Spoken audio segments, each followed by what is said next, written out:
Hola, mis queridos todos, ¿cómo están? Yo acá de nuevo, después del coronavirus, el bicho no pudo conmigo, así que sigo participando. Me tuvo paradita unos 15 días que yo les había prometido, después que les hablé de María Magdalena, les había prometido que les iba a hablar de los cátaros, que si no se me iba a hacer muy largo el otro video. Bueno, así que hoy les voy a hablar de los cátaros. ¿Quiénes eran los cátaros? Eran los seguidores de María Magdalena. ¿Se acuerda que María Magdalena se había ido al sur de Francia, donde ahí estuvo 30 años enseñando el Evangelio de Jesús? Según dicen, tenía que ir al sur de Francia con su hija Sara.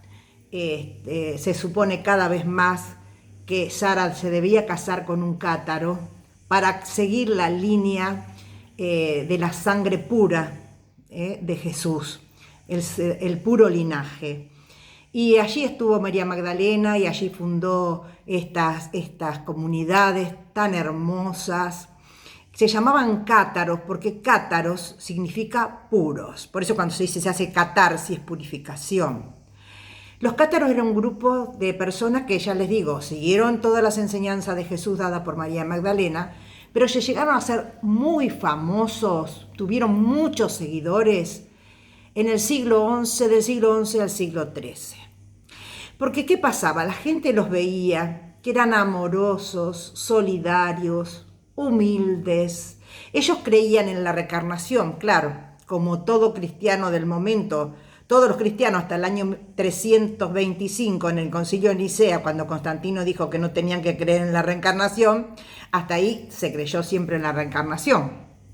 O sea que ellos creían en la reencarnación, practicaban la meditación, eran vegetarianos, cuidaban el ambiente, vivían el amor libre, ellos no pensaban que se tenían que casar si estaban enamorados y querían vivir juntos. No respetaban los sacramentos como la Iglesia Católica. El único sacramento que ellos aceptaban era el bautismo, porque decía que Jesús se había bautizado y entonces sí, ellos aceptaban el bautismo igual que Jesús.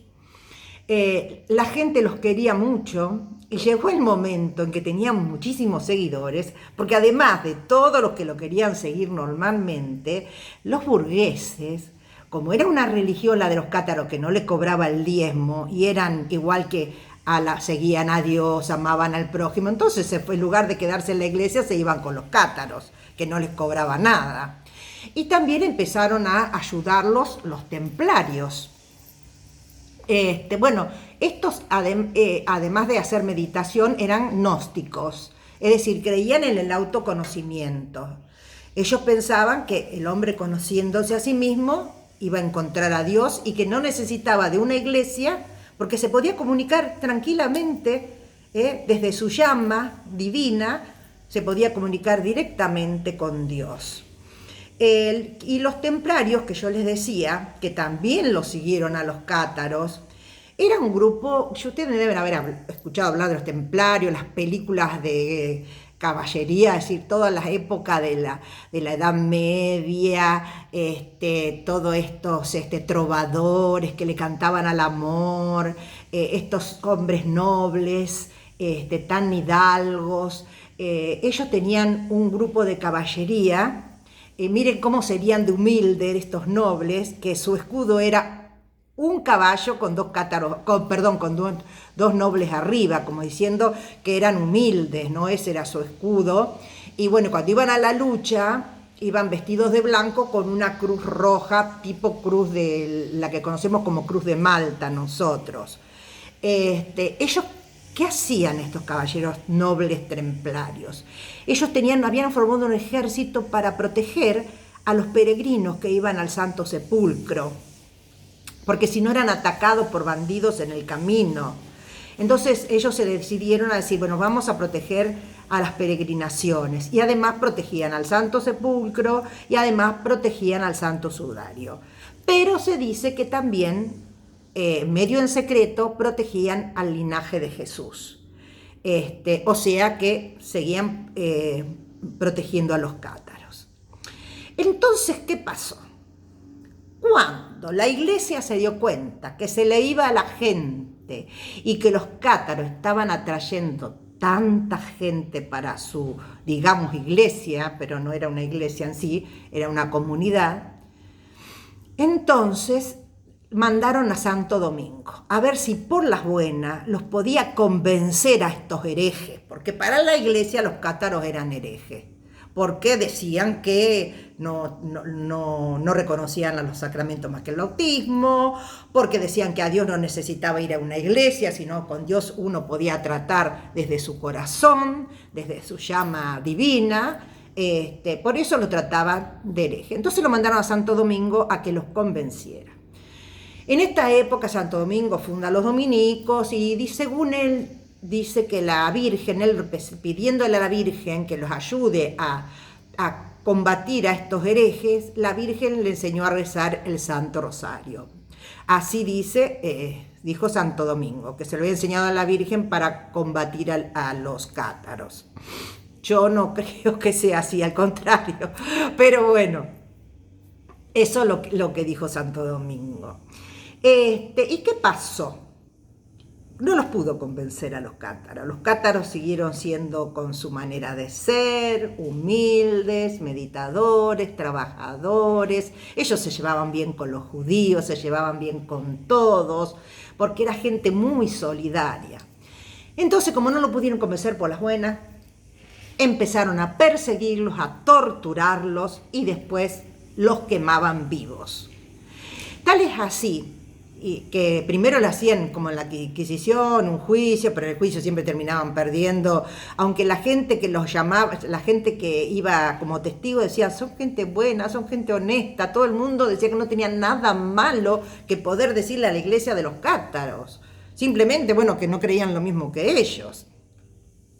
No tenían otra maldad para quemarlos vivos, pero sin embargo, Inocencio III, en el año 1209, los manda a quemar y a perseguir. Y a partir de ahí no fue quedando casi ninguno. Los últimos que quedaron resistiendo en Montsegur, en una fortaleza allá arriba en la montaña. Si ustedes vieran, si lo buscan Montsegur en Google, ¿no? Van a ver lo que es la montaña de Montsegur, esa fortaleza. Los católicos decían que esa era la iglesia decía que eso era la sinagoga del diablo. Y ahí estaban refugiados los últimos cátaros, pero no pudieron resistir mucho. En el año 1244 se tuvieron que rendir porque se quedaron sin agua y sin alimento. Entonces, cuando se rinden, los queman a todos vivos. Algunos dicen 205, otros dicen 225, pero al caso, la brutalidad del genocidio fue lo mismo, quemaron a más de 200 personas. Y sé que el fuego era tan grande que a 100 kilómetros de distancia, desde Toulouse, se veía el resplandor del fuego. Imagínense los cuerpos, 200 y pico personas quemándose. Bueno, no quedó ninguno, por lo menos que se supiera por ahí. Muchos se fueron al norte de Italia, a la Lombardía. La mayoría se fue a Cataluña, de los que se pudieron disparar, de los que no alcanzaron a agarrar.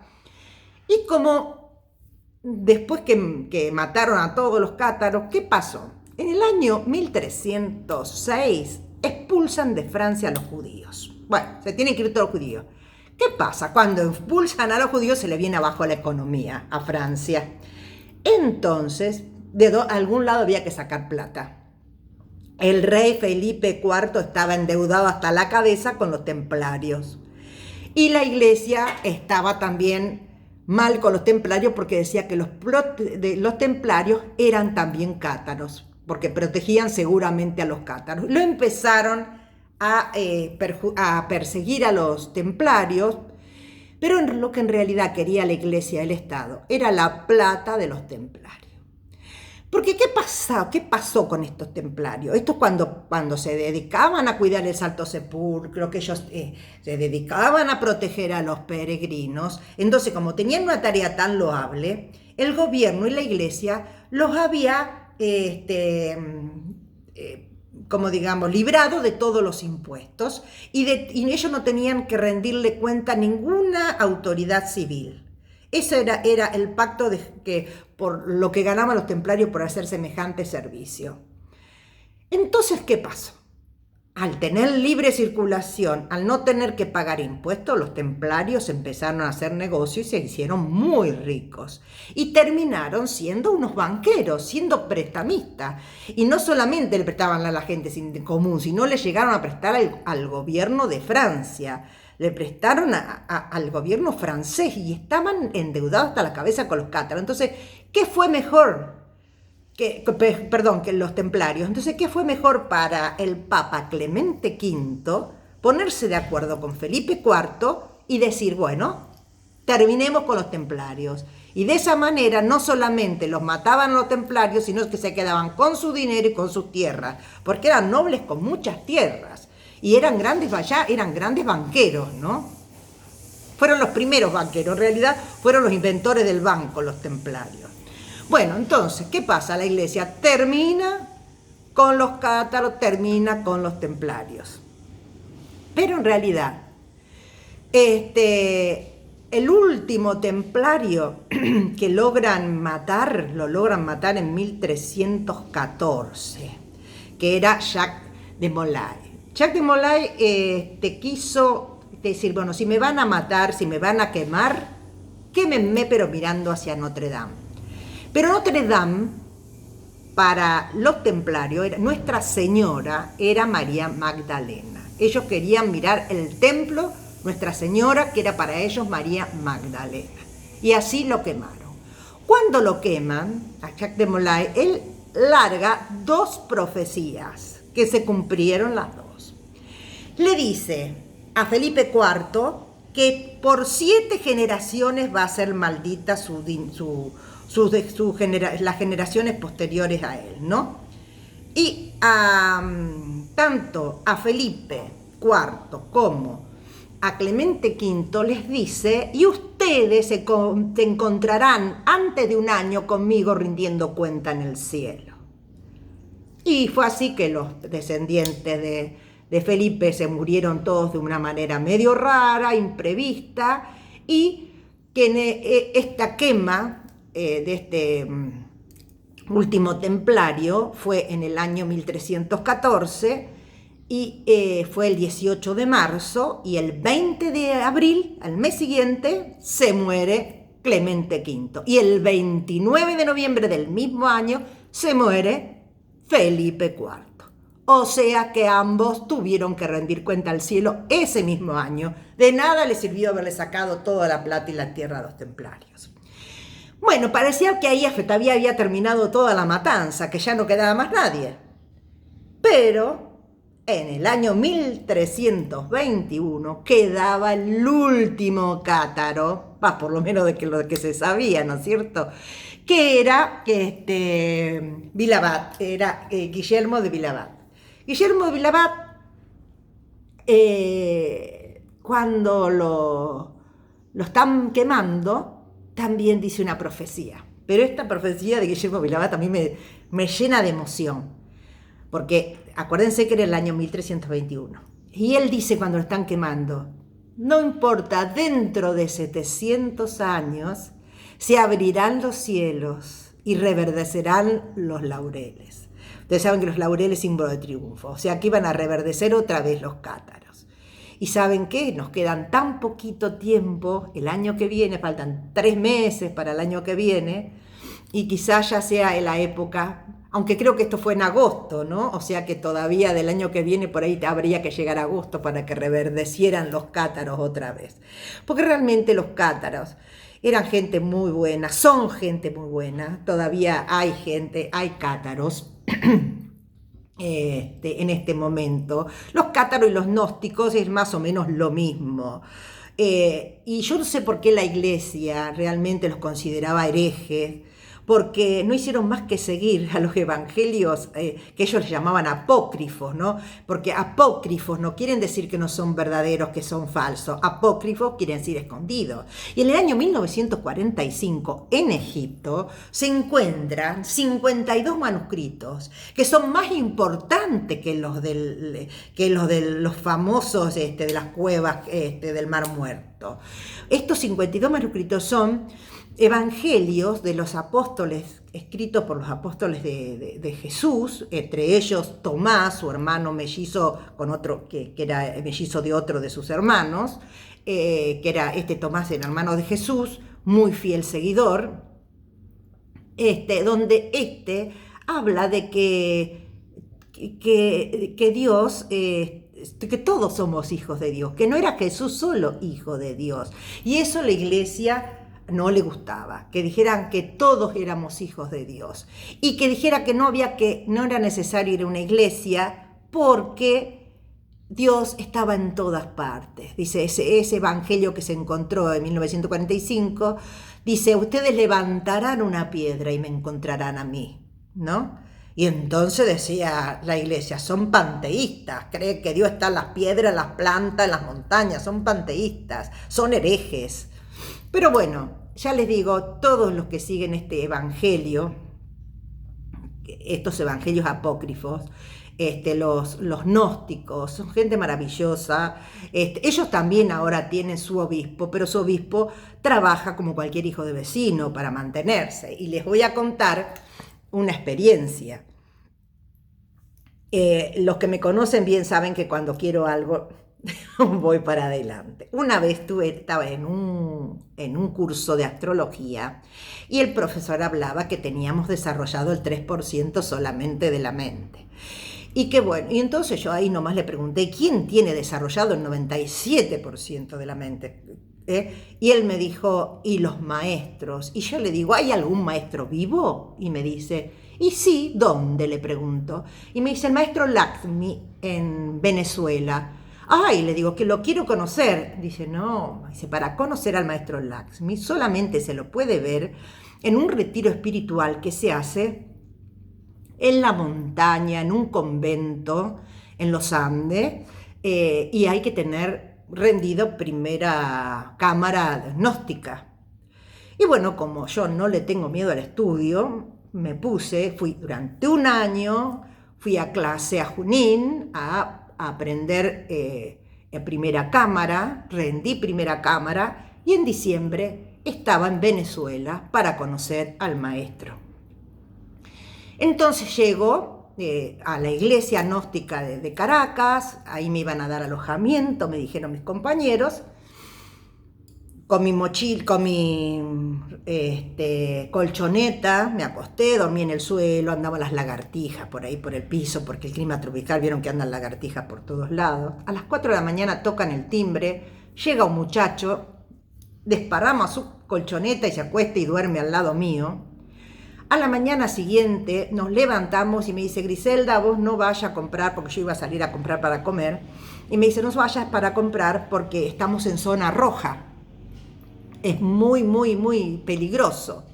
Deja que voy yo. Bueno, fue a comprar, comimos, después de ahí nos tomamos un taxi, nos fuimos a la terminal de colectivo y partimos 12 horas de viaje, 12 horas, imagínense lo que son 12 horas de viaje hacia la montaña.